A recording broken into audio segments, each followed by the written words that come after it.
Mesdames et messieurs, frères et sœurs, salutations abondantes, que Dieu vous bénisse abondamment. Je suis votre bien-aimé monsieur Guy Ambangito de Baba Motiga. Je me souviens un jour à Kinshasa, il y avait un enfant qui avait volé du beignet. L'enfant avait tellement faim, il a essayé de voler des beignets. Et maintenant, la personne qui vendait des beignets l'avait aperçu. Elle a pu attraper l'enfant parce que l'enfant courait avec le beignet. Elle a commencé à taper l'enfant. Sa maman est sortie. Et la personne accusait maintenant l'enfant auprès de sa maman. Écoutez, ton fils vient de voler mes beignets. Et vous savez la question que cette maman avait posée. Combien coûtent les beignets? Je ne veux pas qu'on tape sur mon fils. C'était incroyable de voir cela. Même quand l'enfant avait volé, mais sa maman défendait son fils. C'est un principe incroyable. Croyez-moi, c'était incroyable de voir cela. Au lieu d'abord de condamner son enfant, peut-être parce qu'il avait volé, mais la maman, la première question qu'elle avait posée, combien coûtent les beignets afin que je puisse rembourser ce que mon fils avait volé? Mais c'est la personne qui vendait maintenant des beignets a dit à cette maman, non, il a volé, on devait quand même le taper. Mais la maman a refusé. Elle a dit, je vais payer, mais ne touchez pas à mon fils. C'est un principe incroyable qui est tiré du verbe aimer. Le thème de notre enseignement que nous allons essayer de travailler aujourd'hui est le véritable sens du verbe aimer. Que Dieu vous bénisse abondamment et bienvenue à la conférence 1 heure pour Dieu, la croyance authentique. Je suis votre bien-aimé monsieur Guy Ambangito de Baba Motiga. Même au travail, il y a des jours où le chef vient, il regarde le travail, apprécie tellement le travail, parce qu'apprécier, c'est estimer la valeur de quelque chose, apprécie tellement le travail, et puis le chef peut oser dire, parmi tous les collaborateurs, j'aime bien, par exemple, monsieur Guy Ambangito, il travaille bien, il travaille avec son cœur, mais le lendemain, le même monsieur Ambangito, s'il ne travaille pas bien, ses chefs peuvent se retirer du principe qu'il avait parlé avant concernant monsieur Ambangito. Nous remarquons dans la vie, nous sommes aimés par rapport à ce que nous donnons. Quelqu'un peut t'aimer par rapport à ce que toi, tu donnes. Au moment où tu n'as pas cela, tu ne seras plus aimé. Or ça, ce n'est pas le véritable sens du verbe aimer, selon la parole de Dieu. De Genèse 1.1 en Apocalypse 22.21. Je vais vous montrer maintenant le véritable sens du verbe aimer. Jean 3.16. Le livre de Jean, chapitre 3, le verset 16. Ici, nous sommes à Monté, hein? Bien sûr, nous sommes à Monté. C'est une ville aussi magnifique. Vous regardez là-bas, il y a des montagnes, il y a tout. Et là, on est en hiver. Si vous regardez là-haut, on est en hiver. Ce qui est impressionnant ici en Suisse, on peut bâtir partout, hein? Même dans des montagnes, vous voyez, il y a des maisons, il y a tout. C'est un coin vraiment qu'on peut apprécier. Cette ville forme comme une cuvette. Donc, quand il fait froid de l'autre côté, ici, il fait très froid. Parce que la ville est entourée des montagnes. On aime bien cette ville. Que Dieu vous bénisse abondamment. Et encore une fois, bienvenue à la conférence 1 heure pour Dieu, la croyance authentique. Jean chapitre 3, le verset 16. Car Dieu, le thème de notre enseignement est le véritable sens du verbe aimer. Car Dieu. Aujourd'hui, tout le monde peut t'apprécier dans la vie parce que tu cours bien. Le jour où tu ne sauras plus courir, tout le monde va se retirer. Aujourd'hui, quelqu'un peut te dire, je t'aime beaucoup. Mais il sait, il y a toujours derrière cela un principe qui attire la personne vers toi-même. Mais nous allons voir quelqu'un qui peut t'aimer sans pourtant que tu débourses quelque chose. Nous allons voir comment Dieu nous a aimés les premiers.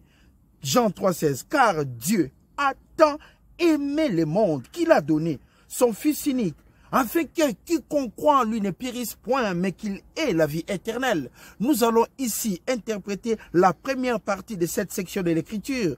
Car Dieu a tellement aimé le monde. La question qu'on va se poser, qu'est-ce que le monde a donné à Dieu pour que Dieu l'aime? Rien du tout. C'est Dieu qui nous a aimés les premiers. Ici, il s'agit de l'amour vrai et propre. Ici, il s'agit de l'amour authentique. Ici, il s'agit de l'amour de Dieu, l'amour de papa vis-à-vis de ses enfants. Ici, il s'agit de l'amour vrai, car Dieu a tellement aimé le monde qu'il a donné son Fils unique. Dieu a tellement aimé qu'il a donné. Et c'est Dieu qui a aimé le premier. C'est Dieu qui nous a aimés les premiers. Le véritable sens du verbe aimer, au sens propre et clair. Ici, le mot aimer, ce verbe a un sens clair et net. C'est vraiment magnifique l'amour de Dieu vis-à-vis de ses enfants. C'est par la grâce que nous sommes aujourd'hui dans cette administration. C'est par la grâce que Dieu nous a sauvés en Jésus-Christ. Il a envoyé son Fils unique, afin que quiconque croit en lui ne périsse point, mais qu'il ait la vie éternelle. Dieu a tant aimé le monde, a tellement aimé le monde. Je vous ai dit, cette maman aimait tellement ses enfants que personne ne pouvait taper ses enfants. Elle a dit que je suis prêt à débourser le prix de beignet, mais ne touche pas à mon fils. C'était incroyable comme cette maman défendait son fils. Bienvenue encore une fois à la conférence Une heure pour Dieu, la croyance authentique. Le thème de notre enseignement est le véritable sens du verbe aimer. Dieu a tant aimé le monde qu'il a donné son Fils unique, afin que quiconque croit en lui ne périsse point, mais qu'il ait la vie éternelle. Le principe du verbe aimer ici est entouré quoi? De bénédiction de Dieu. Il y a une puissance, afin que quiconque croit en lui, à ce que Dieu a donné. Et qu'est-ce que Dieu a donné? Son Fils. Il y a un principe magnifique. Il y a une puissance magnifique. Il y a cette potentialité dans ces versets, car Dieu a tellement aimé le monde qu'il a donné son Fils unique. Et qu'est-ce que son Fils a fait? Il a racheté le monde du péché, afin que quiconque croit à ce Fils-là que Dieu a tellement aimé le monde qu'il avait envoyé. Ici, nous voyons l'amour propre et clair. Aimer, ça veut dire tout simplement avoir de la sympathie, de l'amour, de l'affection, de la considération vis-à-vis d'une autre personne. C'est ça le véritable sens, la définition du verbe aimer, du mot aimer si vous voulez bien. Mais ici dans la parole de Dieu, quand on nous dit Dieu a tant aimé le monde qu'il a donné son Fils unique afin que quiconque croit à lui ne périsse point mais qu'il ait la vie éternelle. La première section de cette écriture nous donne même le pouvoir du deuxième. Dieu a tant aimé le monde qu'il a donné ce qu'il avait, son Fils unique, dans le but que les gens qui croyaient à son Fils soient sauvés. Par le nom de Jésus-Christ, nous sommes sauvés. Christ en nous, c'est l'espérance de la gloire. Maintenant, qu'est-ce qu'est aimer? C'est donner tout simplement de l'affection. C'est cette considération que Dieu a vis-à-vis de son peuple, de l'humanité. Je vais vous donner un exemple. Il y avait un décès dans un quartier. Les gens sont arrivés, ils ont vu un oncle qui tournait par terre. L'oncle voulait même encore se donner la mort parce que son frère était parti.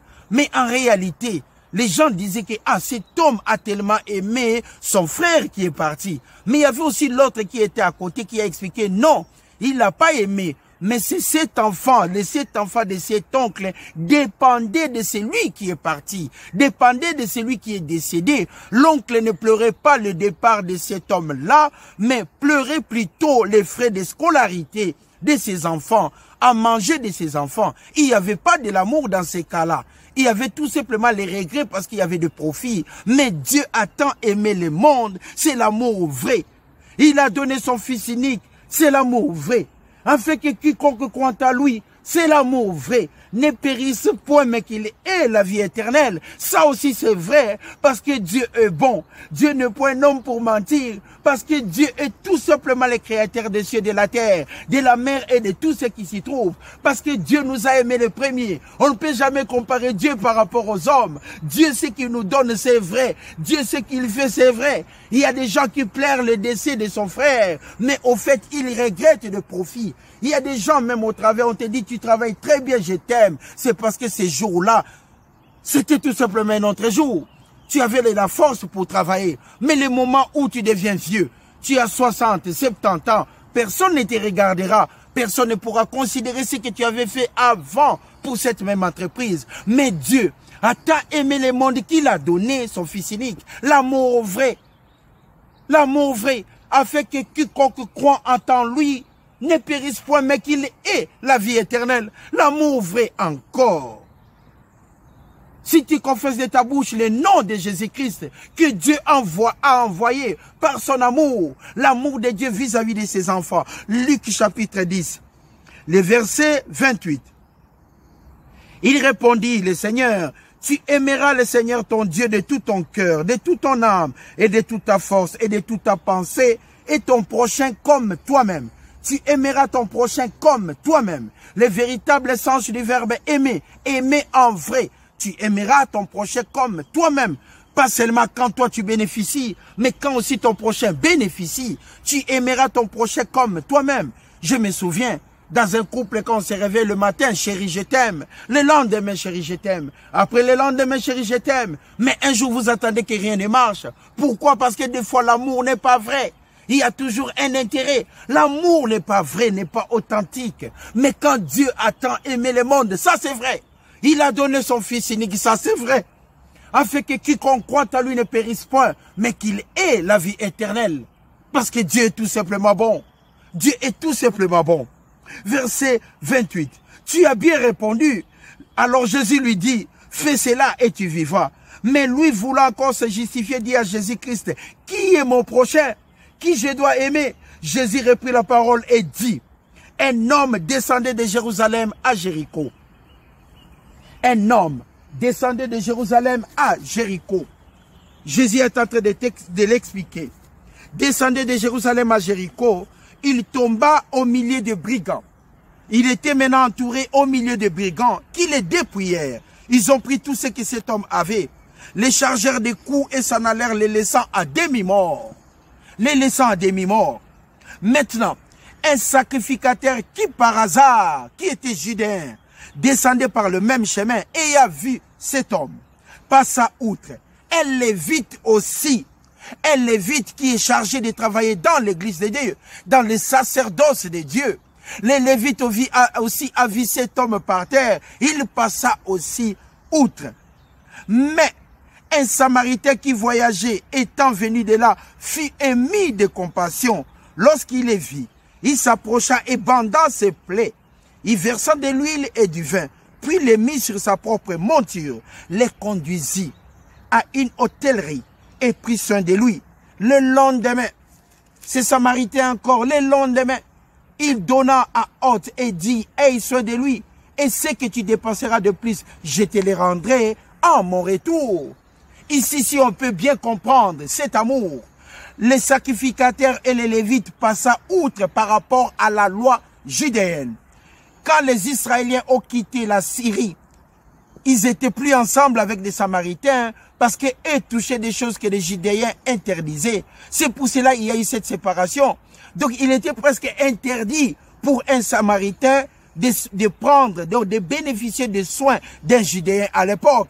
D'où venait ce conflit par rapport à cette réalité? Ils n'avaient pas la même confession de la considération de Dieu dans la parole qui était établie. Les Samaritains n'avaient pas de relation avec des Judéens. Et quand cet homme était par terre, les Lévites passaient outre. Les sacrificateurs aussi passaient de côté.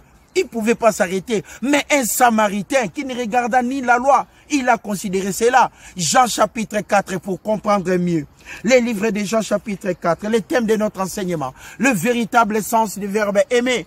Tout le monde a la capacité de dire je t'aime. Tout le monde a la capacité d'aimer son prochain. Mais l'amour vrai vient de Dieu. L'amour exact vient de Dieu. Des fois on regrette. On est avec ses amis. Quand vous avez de l'argent, vous avez tout. Vous pouvez avoir 1000, 2000 personnes à côté de vous. Mais dire un jour, si vous manquez de travail, et vous allez remarquer, il n'y aura personne à côté de vous. Ce n'est pas parce que vous avez péché, mais c'est parce que vous n'avez pas des outils qui attirent les autres vers vous. Mais Dieu a tant aimé le monde, il donna ce qu'il avait, son Fils unique, afin que quiconque croit à lui ne périsse point, vrai, mais qu'il ait la vie éternelle. On n'a rien à donner à notre Dieu. Qui a payé Dieu?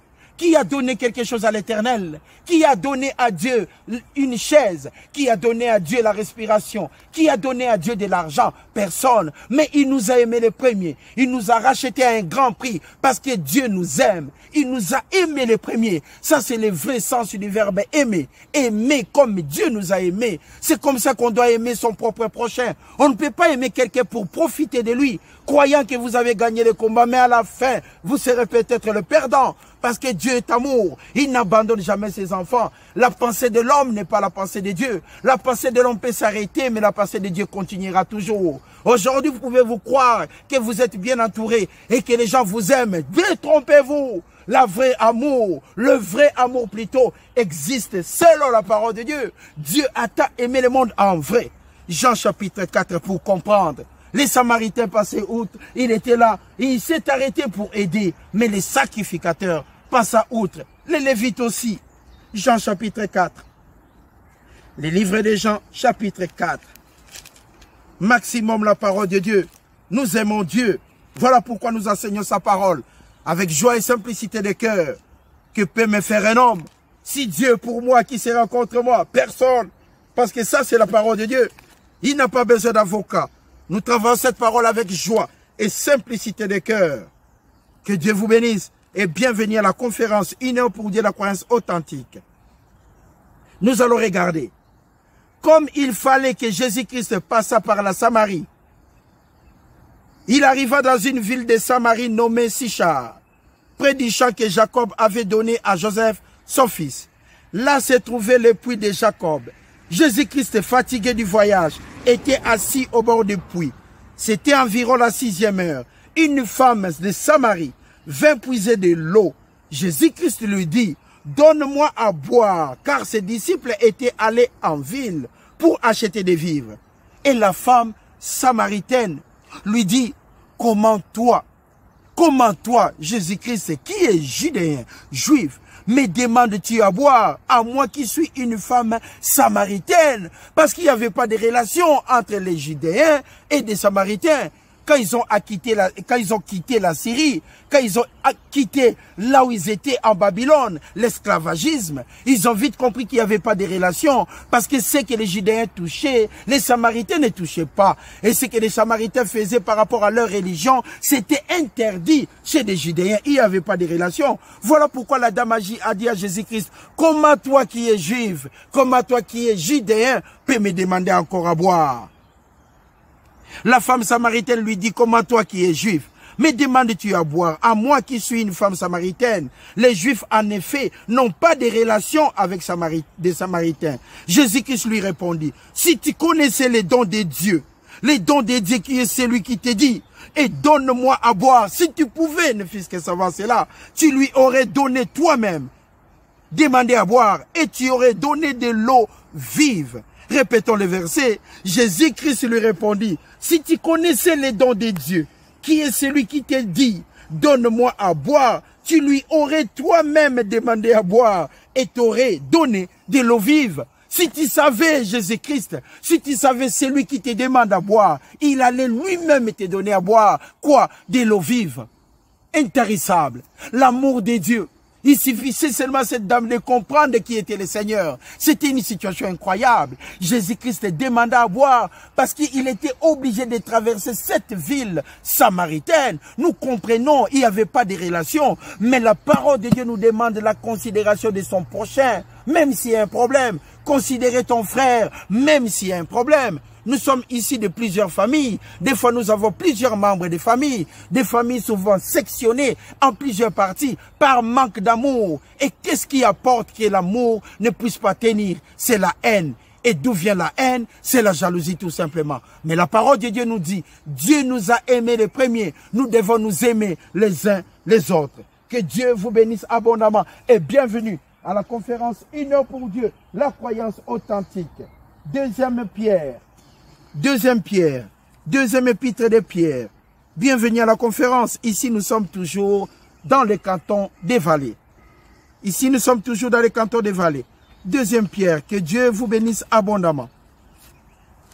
Incroyable est la parole de Dieu comme nous l'aimons. Deuxième Pierre, chapitre 1, les versets 1 à 8. Deuxième Pierre, chapitre 1, les versets 1 à 8. Simon Pierre, serviteur et apôtre de Jésus-Christ, à ceux qui ont réussi en partage une foi du même prix que la nôtre, par la justice de notre Dieu, qui est notre Seigneur et Sauveur Jésus-Christ. Que la grâce et la paix de Dieu vous soient multipliées. Mes bien-aimés, là où vous êtes, que Dieu vous bénisse abondamment. Là où vous êtes, que Dieu soit avec vous. Voilà, le verset 3. Comme sa divine puissance nous a donné tout ce qui contribue à la vie et à la piété, au moyen de la connaissance de celui qui nous a appelés par sa propre gloire et par sa vertu, lesquels nous assurent de sa part la plus grande et les plus précieuses promesses. Nous voyons ici, Dieu nous a appelés par son amour en nous donnant tout ce qui contribue à la vie et à la piété. Voilà pourquoi on ne se pose pas de questions. 1 Jean chapitre 4, le verset 20. 1 Jean chapitre 4, le verset 20. Dieu nous a aimés les premiers. Dieu nous a donné tout ce que nous voulons. Parce que Dieu n'abandonne jamais. Je ne vous abandonnerai point et je ne vous délaisserai point. Ça, c'est la parole de Dieu. 1 Jean 4. 1 Jean chapitre 4, verset 20. Si quelqu'un dit, j'aime Dieu. Si quelqu'un ose dire, j'aime Dieu. Et qu'il haïsse son frère, c'est un menteur. Car c'est lui qui n'aime pas son frère qu'il voit de ses propres yeux. Comment peut-il aimer Dieu qui ne voit pas? Comment peut-il aimer Dieu qui ne voit pas? Aimez-vous les uns les autres. L'amour de Dieu doit se manifester dans la vie des croyants. L'amour de Dieu doit se manifester dans la vie de tout un chacun. C'est vrai, nous sommes des pécheurs. C'est vrai, nous avons un corps corrompu. On n'a pas encore revêtu l'incorruptibilité. Ça, c'est vrai. Jésus-Christ viendra. Et le jour de la résurrection, nous allons revêtir l'incorruptibilité. C'est vrai, nous pouvons pécher. Mais nous reconnaissons nos péchés, nous demandons pardon à Dieu. Mais Dieu que nous ne voyons pas, comment peut-on haïr? Comment peut-on haïr son propre frère? Comment ne pas comprendre dans la vie que l'amour doit prendre le dessus sur tous les plans? Parce que Dieu nous a aimés les premiers. Il ne nous a jamais abandonnés. Jean chapitre 13. Jean chapitre 13, le verset 34. Le livre de Jean, chapitre 13, le verset 34. Dieu est tout simplement amour. Magnifique papa. Il a tellement aimé le monde qu'il a donné son Fils unique, afin que quiconque croit en lui ne périsse point, mais qu'il ait la vie éternelle. Jean chapitre 13, le verset 34. Jean chapitre 13, le verset 34. Des fois, vous voyez quelqu'un, il vous regarde, il vous dit, ah, en tout cas, toi, je t'aime beaucoup. Mais on ne comprenait tellement rien. On était tellement flou. On ne comprenait rien. Que l'amour des gens, des fois, c'est par intérêt. Que quelqu'un peut te dire que je t'aime beaucoup. Mais quand tu dors, tu te réveilles, tu vois que tu n'as plus les mêmes outils. La personne disparaît de ta vie. La personne t'oublie. Mais là où il a un problème, après, il dit encore, ah, mon frère, je t'ai cherché. Et après, il te dit, je te cherche parce que je désire encore quelque chose. Ça, ce n'est pas de l'amour. Ça, c'est de l'intérêt. Mais Dieu a tant aimé le monde qu'il a donné son Fils unique, afin que quiconque croit à lui ne périsse point. Vrai. Mais qu'il ait la vie éternelle. Vrai. Parce que Dieu est tout simplement l'incorruptible. La nature de Dieu est la vérité. De Genèse 1 en Apocalypse 22, 21. Notre Père est vrai. Il a créé le ciel et la terre, ainsi que tout ce qui s'y trouve. Dieu, la meilleure adresse. Dieu, le Tout-Puissant. Dieu, l'Omniscient. Dieu, omnipotent. Alpha et l'Oméga et l'incomparable. Il a envoyé Jésus-Christ pour ma vie. Voilà pourquoi nous enseignons cette parole avec joie et simplicité de cœur. Aimez vrai dans la vie. Aimez vrai dans la vie. On ne peut pas dire je t'aime si tu sais toi-même que tu n'as pas de l'amour vis-à-vis de cette personne. Incroyable. Comment la nature peut nous tromper. Mais nous savons que Dieu ne trompe jamais. Si Dieu est pour moi, personne ne sera contre moi. L'essentiel pour vous, mesdames et messieurs, que Dieu vous aime. Et je vous assure qu'il vous a aimé les premiers. Il a envoyé son Fils unique pour vous. Il a donné tout ce qui contribue à la vie et à la piété pour vous, afin que vous ayez toujours en abondance pour de quoi gagner dans votre vie. Ne vous confiez jamais à l'homme. Vous sortirez les mains sur la tête, mais confiez-vous à l'Éternel. Parce que le véritable sens du verbe aimer se trouve dans la parole. Aimer selon la parole. Jean chapitre 13. Et on a dit encore le verset 34. Que Dieu vous bénisse. Le véritable sens du verbe aimer. Avant, on avait peut-être 1000, 2000 personnes qui vous suivaient parce que vous avez de l'argent dans votre vie. Mais les jours de votre chômage, vous regardez, il n'y a plus personne. Les gens commencent à vous saluer de loin. Bonjour, salut mon ami, tu vas bien? Ils vous regardent de loin parce que vous n'avez plus rien. Vous n'avez plus rien. Mais ce sont des gens qui vous ont dit, je t'aime, je t'aime, je t'aime. Mais les jours de votre pauvreté, quand vous allez glisser dans la vie, vous n'aurez plus personne. Mais croyez-moi, il y a toujours quelqu'un qui ne pourra jamais vous abandonner. Dieu, en Jésus-Christ, sera toujours à votre côté. Parce qu'il vous a aimé les premiers. Les autres, c'est de l'amour qui est là, qui partait. De l'amour qui ne pouvait pas tenir. Parce que c'était par intérêt. Mais aimez-vous les uns les autres. De l'amour vrai. De l'amour qui est la vraie. Selon la parole de Dieu. Parce que la parole de Dieu est tout simplement certaine. Le livre de Jean chapitre 13, le verset 34. 34. Je vous donne un commandement nouveau. Aimez-vous les uns les autres. Comme je vous ai aimé, vous aussi, aimez-vous les uns les autres. Comme je vous ai aimé, vous aussi, aimez-vous les uns les autres. L'amour sans intérêt, l'amour vrai, ça ne peut se trouver que dans la parole de Dieu. Ici, nous sommes encore dans les cantons des vallées. C'est toujours magnifique. Il y a des entreprises ici, mais quand vous regardez cette forêt, regardez comme les arbres sont tellement ordonnés. Parce que ceux qui ont fait cela, ils l'ont fait avec amour. Regardez comme c'est tout droit. Regardez cette route, comme c'est droite. C'est tellement droite et propre. Ceux qui l'ont fait, ils l'ont fait avec amour. Pourquoi? Parce que les personnes aiment tellement leur pays. Si vous regardez ce pays, la Suisse, c'est magnifique. Tout est ordonné. Regardez même la forêt.